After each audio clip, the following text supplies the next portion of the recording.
hene Kofi Mensa John Papa na papa endi wani mukan. Ensima di be radio station online and information center see FM live. Ahenkan 93.3 FM Akan Kasiebo Yobomua ya Jibe Bia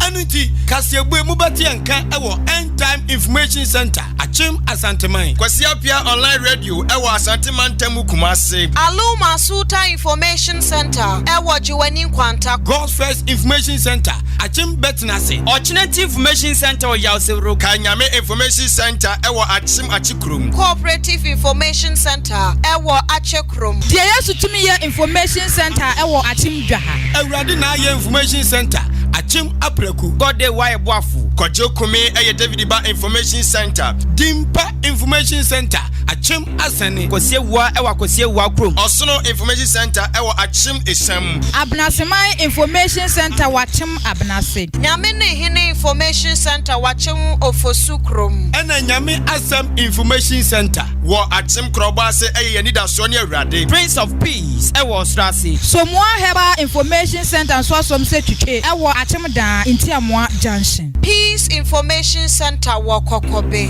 Eno Sewa Information Center Ewa Achim Enyinase Kusam Information Center Wachim Achiasi Keka no Krobo Eye Adom Information Center Peace Infobiz Watakrasi Tokuya Ebutu Achim Odumase Adwempa Information Center Ojinanko Jama North Chidom Information Center Ewo Achim Adubiase Bono Mantemu Abapa Information Center Goka Sumnyame Information Center Eye Chirimenken Nyankuma Ase Eye Nanapia Information Center Daikin Don Kam a Police Zevo Asioko Jama no Bono Mantemu Eye Tuapa Information Center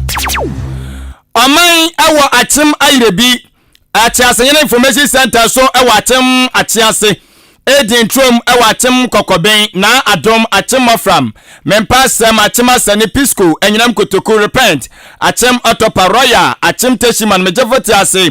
Achim Labi Chrome Omega Oda SDA Ejapaya Junction Mighty Achim Besiase Obig Kwa Buadi number 2 Kataban Achiase Junction Adwene ni bakufo trim Asane Bangalore yeda wanimu nyina ase afe adishima madie na chiwa abe fontentan so Facebook live Ahenkan 93.3 FM wadadu manidie ni opuo kwa so aduru wonu ma like comment na share ma foforo so enya bi enhwe YouTube Ahenkan 93.3 FM yedemu live also no subscribe abeke abusuako no enso enho 05948441 044 do adwenchen fa so na beke ensa pe beke nka dia ma o afi abusuafo ensam na mu nkyiremu enie Ahenkan FM Yes, and some no as say at the free as you are more and a share a year in Yuma and a dance here, Jumadi Esro, Ministry of Works and Housing. Oswafo Utria and no Ayon Manyan for Francis as and so Boate Uko Piemu, our Bantama Tompesus was a Timantema, Ononim Rashiba Jani Ujana one anemo. Now, opinion the Atuja age, let me say, Omugusu Ayoma from dear Bia, Nasuane Bonoma Day Pass at the Baya, and ye one more, I met a few rough one more with the diamond higher. Was the This utria eye ebia afe aketua de to one mansa obi se mfie mienu na medium de dan ba ma han entu ni mfie mienu sika anya de so de dan ba ma ana uni a physical anya de so de dan ba ma na no ana so yi kire se omugusu atintim amamra ba sekete se uye fie wura wuntimi emfa wo dan ma han enji sika ema ne embro afe ana se embro bosumi nsia mum waje abro so aya bosumi ensia advance no ana obetimi enso ade no asese amamra won mu atintimi e wo da na kaso mbahwe se ebetimi aye adwuma mbehye mu kena eno no wache se aye denden dia che se enya agro na so wache se na so enu gusu amode nneoma egu akwan so. I believe I have addressed this issue. And it's the bottom line is the challenges in the enforcement of the law. It's the challenges. If you want the system to strictly enforce this, landlords will pull back. Let's be realistic and let's not, rent matters are not issues that we should politicize. It's very important that we all come together and help with the review of the rent. Adishima mania uti ye oswafo no anahwa enwuma ne edanse adwumadie eso onumanyafo Francis Asenso Boate na asansem odi tudwai okopia mu amrase badwafie wabra amrase badwane ogyram de ma ayeketa constituency anasa abato mpesu aso nimonyamfo kwame gape wono ede ensem yi beto monteso anu obusa osoafo yi se chise onum yede aboa se de beya obi ko han dan afie wura nkinchim ne nsa enya setenchena achegi se bia watua afe ketua de ato onum anase mfie mienu de ato onum eno obusa asasem we na no yie onimanyamfo asaso bo achede ma no na ote ebie no na eno achi no na onimanyamfo kwame gape awono agyinam de ma de so mo keta abato mpesu aso awomrase badwafie kyerem se Ghana mamra no asade ato onum se o hye section 25 of rent act na 1963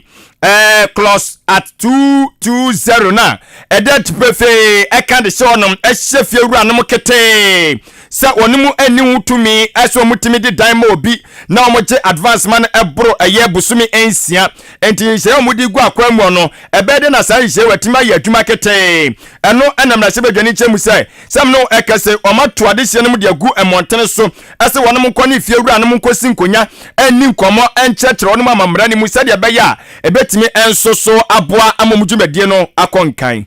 Section 25 of the Rent Act 1963, Act 220, prohibits landlords from taking more than 6 months rent advance, and therefore any landlord who contravenes the law commits an offense and is punishable by law. The Ministry of Works and Housing, through the Rent Control Department, has been addressing petitions brought to its office for settlement. The Rent Control Department has been undertaking sensitization programs to educate landlords and tenants on the provisions of the law, especially with regards to the rights and responsibilities of the landlords. In the medium to long term, the ministry is pursuing policy measures to create the enabling environment together with the private sector for the provision of additional housing stock in the rental market. Ayo swafo se adansie ene enyuma eswo Minister of Works and Housing onmunyamfo Francis Asenso Boache ana atene kana chese ade no kokusia yemra kora dawo ana se wodada yemra wonmo dada no okakura yempenfo na ehwema ne nya adwuma ana se ayin for rent control for nti ade nti na mra no no mo hwema ne nya adwuma na wasi wakasi sukura mpo pise so the dan ema han na wo je advance man burubu sumi nsia yentwe wo fiewura no waso yes keso watomra na se Ghana mra bebre won manya adwumu bebre nanso de hu nhyɛ da nimfa so ankofo beba befa wo abokro no ana omani waso yes ana omani waso cause we hu hia pa cause edan haya yawo mihu ade ne han yase edan da ne han ya pa amoche na mra ne nya adwuma na nkrofo bere ai na enzenti we ni se no ko report kura nipa na so betima yehye yes se obi ni mumra no na ko han dan ne bia de ya ne se on se ifiewura fondodo na anim na ase sa system o mu yusu ti o ka se on han ne dia o ko report no be ka se o ke onya mfa han onya mfa on ko ba bi nso a on so probably sa na obeyo all because emra ne nya adwuma se ye adwuma de anka ono reject wa okoba bifufura ebi onimu mra ne nti ana ya hwama ye adwuma nti on de obeje pene yes e de amount en se de ona bo kan we se education na ne koso na we so ma ifeuru afo ne tin hihye na ase on Ghana e omra no but ayin for ne be enforce Ghana institutions e omutumi enforce law man ye adwuma pe police apart from police assassin ubia dodo na mfom mra nya adwuma na police no kra se ja hunu wo chambers na ya asede kra na ebi mu timi bombra na kra gubu obia ho wonanso nja go lances ya toka sia so na ya da so MPC mu mrahye bidani de mamfo wo soame abeto ampeso so osanso yo so afo hwe mrahye bidefie adwumadie so parliamentary affairs ena osanso dom kasia ne ba no den majority leader oniminyafo oseche mensa bonsu ose Dr. Alhaji Mamudu Bomia wa abra wo mbo ne din so me running mate emo mampani na nado danko gufuado wa abra na nado ebe prem na hye bidefie ayi na hye bidwani no o mampani no ana wo ma twa nwuma ma no na yeri now oh yeri na is going to succeed sabre no na Dr. Alhaji Mahmood Bawumia so wo mo agi no so onye no running mate onso di nani kakra Bawumia nana Bawumia na se wo mo di dim sa ye campaign hweguo chabo emanya asem ketwa na no nyafo se chairman sabo se ansana wo mo gi Dr. Alhaji Mahmood Bawumia tum amana ba running mate no na wo mo nim no party no mu tu wo mo de ne bai ana mpenifo nse da bi ye mpe papa we sanse ye nim no party no mu nti nya de be prenne apne china amana ba running mate amana nado na no se chairman sabo nso se empenifo kuku da mienu bi na yi wo mu tidibre wo mo di wo Ghana na sobra mo potemehwe anwene se azo bi oni brazo ni fie anwene se san mo nyam na nka omanfo hwe no so mo de ba primpunto no yase san mo nyam na no mo sore no mo de call empenifo nchen eno mo ko mo nchen ape eno mo se hwe Dr. Alhaji Mahmood Bawumia ye pese de ne ba mo se mo mpin no oye papa oye good na we no aye onumnyamfo ya osafomafo eni owura kojo ban redu we ne akuku da me no wo mo kompanifo nje ka se Dr. Alhaji Mahmood Bawumia openyin no owonim de pan to di na nado achi a ebeboa ansa na wo mo pene amena ba ewura nimate yenti onumnyamfo se che mensa bonsu chiame onim asem go se na wasuma Ubia enka sanko no running meeting was ntiye de na ase Dr. Bawumia and ubia kan running meeting say maybe say kan ma no emben so ekura na afi so no ye entity for ye hunu bi pe ekufuado okofa Dr. Bawumia at running meeting no han ye to aban ma no 2007 no ye no kwe ni ba be ni no ko eku no o decide ni ba ye no ni pa ni no a mo kan ho asem ni ho dance na ye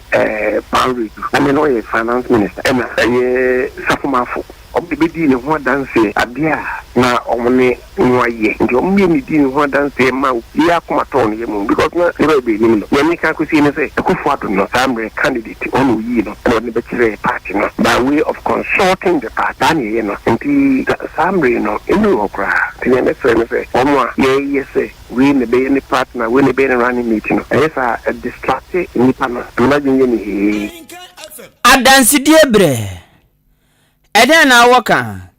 nano nkaka abo me na me dode ankame nano ka komuni na so nyame adom Pentecost nyame presby nyame Methodist nyame mahu metiase nano amafo bi jemenkwa odumnyafo ya asafomafo ene owura ban redu wom na jemenkwa asa nkamanya wura ne mate eye Dr. Alhaji Mahmood Bawumia ene amutie ye odumnyafo se eche mensa bonsu akrasa to aso say afi wom be kan sem wegu omasuma mo gitum no womu jina nyoma biso sa nyoma no eye Dr. Alhaji Mahmood Bawumia ni nimdie ene asuahuna wahu ewo amanyosem nti ena ma wo mo peneye ena afia no so na na dia danse sampa wura no wa qualify obetumi aba running mate ansa na wo mo je pene se Dr. Bawumia emra ye kanete sia ya na bia me ka se bia me ka akosi ne se ni ma se beje fie ho me di enda kakra ho I've been there since 1997 they say fa mamu governance so asemo so